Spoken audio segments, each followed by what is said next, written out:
بسم اللہ الرحمن الرحیم۔ السلام علیکم ورحمۃ اللہ وبرکاتہ۔ الحمد لولی والصلاة لنبی محمد وآلہ وصحبہ اجمعین، اما بعد۔ حاضرین و ناظرین، یہ درس نمبر 1745 ہے اور آج ہم سورۃ الصافات کی 5 آیتوں کی تلاوت اور تشریح کرتے ہیں۔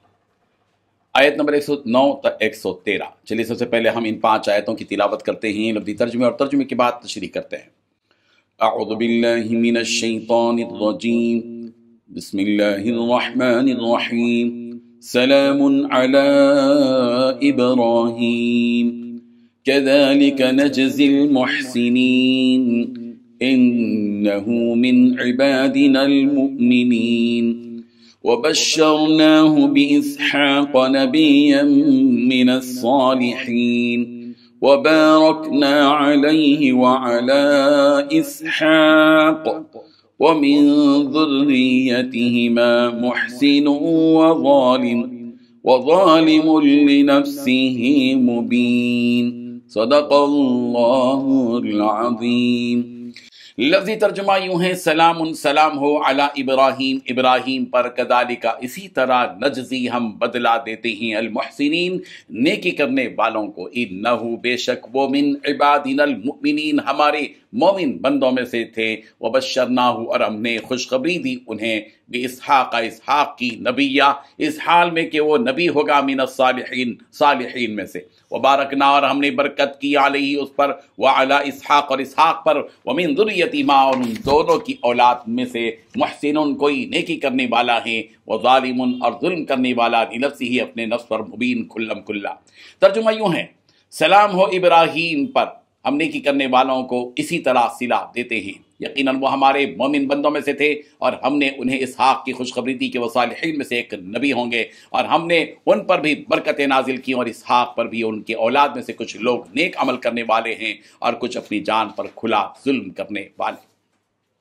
ان 5 آیتوں میں 7 باتیں بتلائی گئی ہیں۔ پہلی بات، سلام ہو ابراہیم پر۔ دوسری بات، ہم نیکی کرنے والوں کو اسی طرح صلہ دیتے ہیں۔ تیسری بات، یقیناً وہ ہمارے مومن بندوں میں سے تھے۔ چوتھی بات، ہم نے انہیں اسحاق کی خوشخبری دی جو کہ صالحین میں سے ایک نبی ہوں گے۔ پانچویں بات، ہم نے ان پر برکتیں نازل کی اور اسحاق پر بھی۔ چھٹی بات، ان کی اولاد میں سے بھی کچھ لوگ نیک عمل کرنے والے ہیں۔ ساتویں بات، کچھ اپنی جان پر ظلم کرنے والے ہیں۔ بزرگان محترم، اللہ تبارک و تعالیٰ فرما رہے ہیں کہ یہ تو انسان تھے جو آپ کی تعظیم کرتے ہیں اور کرتے رہیں گے، لیکن ہم نے آپ پر سلامتی نازل کی ہے اور آپ کی بہتر انداز میں تعریف کی ہے جو قیامت تک ان قرآنی صفحات میں موجود ہے۔ صرف ہم ہی نہیں بلکہ سارے انسان، سارے فرشتے اور جنات بھی آپ کی تعریف کرتے ہیں، اور فرمایا کہ جو ہماری اطاعت کرتا ہے اور ہمارے حکموں پر بلا جھجک عمل کرتا ہے تو ہم ایسے نیک عمل کرنے والوں کو ایسا ہی بدلہ دیتے ہیں کہ ابراہیم آپ کی ذبیحے کی یہ سنت جس کو اللہ تبارک و تعالیٰ نے قیامت تک آنے والے ہر صاحب نصاب پر واجب قرار دے دیا، جو کہ ہمیشہ آپ کی یاد کو تازہ رکھے گی، اور اسی کے ساتھ ساتھ ہم یہ بھی گواہی دیتے ہیں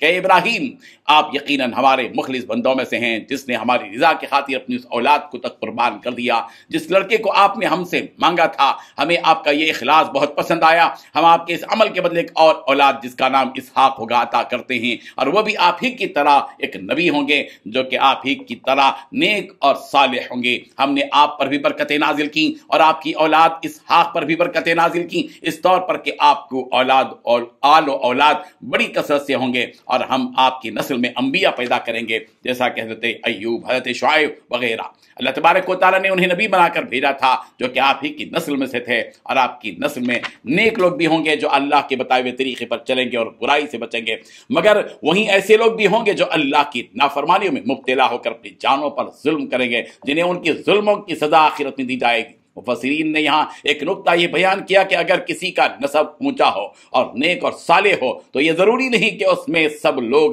ایسے ہی نیک ہوں گے۔ نسب کا تعلق نیکی اور برائی سے نہیں ہے بلکہ وہ انسان کی ذات ہے، بل بعض کی نسل بہت خراب ہوتی ہے مگر اسی نسل میں سے اچھے اونچے مرتبے والے نیک لوگ پیدا ہوتے ہیں، اور بعض کی نسل شریف اور نیک ہونے کے باوجود اس میں شریر اور جاہل قسم کے لوگ پیدا ہوتے ہیں۔ لہذا نسب سے انسان کو کچھ فائدہ ہونے والا نہیں ہے بلکہ انسان کو فائدہ اس کے اعمال سے ہوگا۔